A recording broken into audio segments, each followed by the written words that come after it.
1999's Payback, Mel Gibson plays Porter, a thief who goes on a heist with his wife Lynn and Val Resnick, a former member of a business known as the Syndicate, no, not that syndicate, anxious to buy his way back.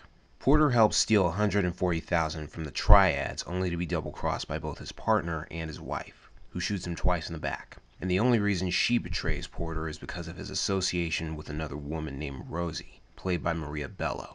Upon recovery, Porter returns to exact revenge on Resnick and Lynn, but only Lynn by association, and reclaim what was stolen from him, namely his $70,000 share. Payback is a movie based on the novel by Richard Stark called The Hunter. Apparently in that story the thief is named Parker. Rewatching it recently, I sometimes wondered how a character like that would translate to today. Obviously, there's the Jason Statham movie Parker, though I can't speak to the authenticity of that project, having not seen that. Then it suddenly hit me. Lucas Hood and Porter are the same character. Not directly, mind you.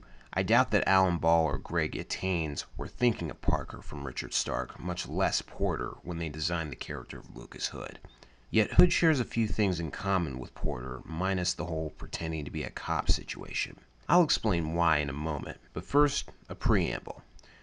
Banshee follows a mysterious jewel thief out on parole after serving a 15-year prison sentence who goes back to New York looking for his former partner, Mafia Princess Anna Rabatoff, wanting his cut of the $2 million worth of diamonds, quote-unquote, that he and Anna stole. His longtime associate, a hacker named Job, reluctantly gives him an address registered in Banshee, Pennsylvania, despite warning him not to go there. From there, the ex-con catches up with Anna, who is now married to a lawyer, has 2 children, and is named Carrie Hopewell. And they have a back and forth throughout all 4 seasons of the series about whether or not it's a good idea for him to stick around, worried about blowing her cover.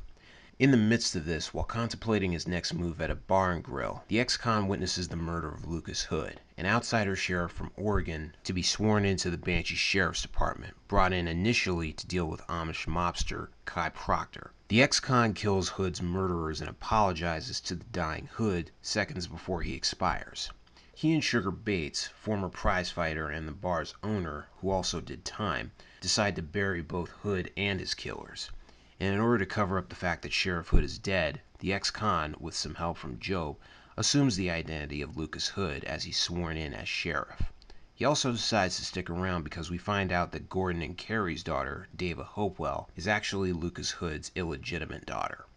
And from there, chaos ensues, as throughout the first 3 seasons, Hood develops a reputation for being a cowboy cop, much to the irritation of his main deputy, Brock Lotus.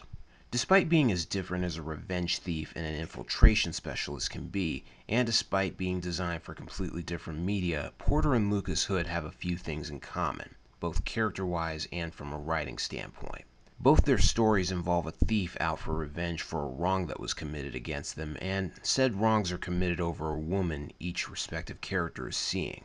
Porter is betrayed by his partner, or partners, since Lynn was in on the double cross, whereas Rabbit dropped dime on Hood and Anna as an attack against Hood, knowing that Hood is planning to turn his back on Rabbit and run away with Anna. I should also mention that the original aliases that Job intended for Anna and Hood respectively were Carrie and Tom Porter. I would ask if that were intentional, but I'm not sure. That brings me to another similarity both men have, a secret identity. They're both men without names. This one doesn't entirely count for Porter. We don't know his real name, and we're never given a first name for him. Val Resnick even says at one point, I don't know. He never really called himself anything but Porter. But he doesn't really have a secret identity, or much of one, since everyone who's trying to kill him and everyone who's working with him, namely Rosie, knows him as Porter. Lucas Hood, on the other hand, has the problem of keeping 2 secrets, not just about who he is, but that he's not Lucas Hood. The FBI and Rabbit don't even know his real name any more than the audience does, though he has 2 pre-existing aliases and neither of them tells us who he really is. And no, I don't take behind-the-scenes information or fan theories into consideration when examining the story. If it's not made clear in the story, it doesn't count. I shouldn't have to rely on fan theories or supplementary information to understand why the protagonist's name is a secret. When Hood is arrested by the FBI, they try to identify him by using his fingerprints to access his file, only to find out that he doesn't have one. In Season 3, we find out the reason for that is because Job deleted not just his file, but several other files of government agents to cover up the fact that he was erasing One, the man who was initially sent to kill Job.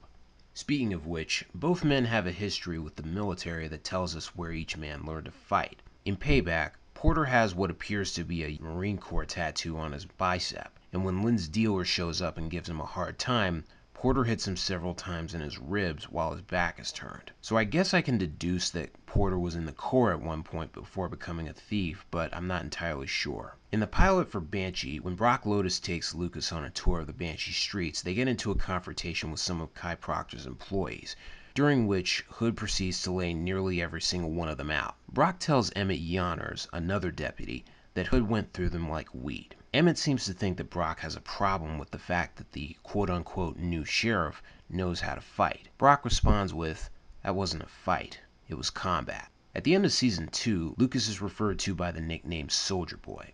Carrie asks why, and Lucas explains that at one point he was a soldier before he met Anna, a plotline that's elaborated on in Season 3. Hood was in Army training and was in danger of facing a court-martial for getting into a confrontation with his instructor, but he was nabbed at the last minute by Robert Dalton, an NSA operative who runs a Black Ops program.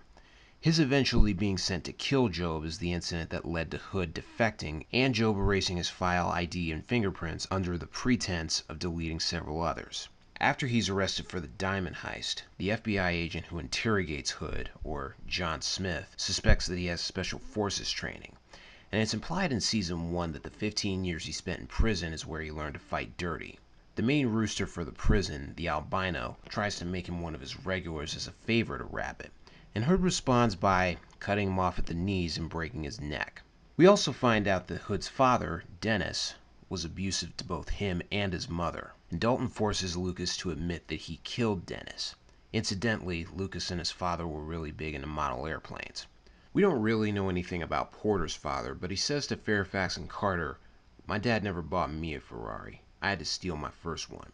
Both men use violence to get what they're after. Both men are caught between women in their lives. Porter between Lynn and Rosie in Payback, Hood between Anna/Carrie and Rebecca Bowman, and then later between Carrie and his third deputy, Siobhan Kelly, in Banshee. And both men take it very personally when you beat up women. Val Resnick is prohibited from using star services in the syndicate for hitting escorts, and attacks Rosie only to be shot by Porter. In Episode 3 of Season 1, Meet the New Boss, title fighter Damian Sanchez punches a woman during a one-night stand. And Hood, when Sanchez refuses to be arrested, gets into a fight with Sanchez, crippling him severely, nearly taking the wind out of Hood in the process. Another example of Hood fighting dirty. The big difference between Porter and Hood is in the context and in the motivation. Payback is a pure revenge thriller about a thief who wants his money, whereas Banshee is about a thief pretending to be a sheriff, though he's not the only character on the show with a secret. But at their core, Payback and Banshee are both man-without-a-name stories about a stubborn protagonist who comes to town to unleash his own brand of justice. Although justice is a bit of a loose term with both Porter and Hood, given that their actions have nothing to do with justice, and Porter doesn't have the added headache of pretending to be a cop. He's also not at the same level of anger. Porter goes after Resnick and the Syndicate purely because a wrong was committed against him. The only reason Hood sticks around in Banshee is to protect Carrie and Deva, and also to maintain his cover with the other deputies. The closest that Hood comes to being motivated by justice is in Season 2. When he tries to get Proctor thrown in prison and destabilizing his organization out of retaliation for the murder of the real Sheriff Hood's son, Jason Hood, who Lucas tried to bail out of trouble with Russian gangsters on the condition that Jason leaves immediately and never comes back. It's ironic that in Season 2, Hood is basically trying to do what the real Sheriff Hood was supposed to do, and it's for the wrong reasons. After Emmett's wife is assaulted, and Emmett retaliates, Hood and Siobhan have a back-and-forth conversation about whether or not Emmett did the right thing. Hood backs Emmett at one point, saying real justice is personal, and that sometimes the only way to get justice is with your own strength. There are some similarities between Lucas, Hood, and Porter, but as I mentioned earlier, the whole sheriff bit is where the similarities end. But I thought I'd mention them anyways because, well, it just came to mind. Plus, It's fun to think about. But I'd like to know, what do all of you think these people have in common? Do you agree with the similarities I mentioned? Did you notice any similarities? If you did, please let me know in the comments, and feel free to like and subscribe.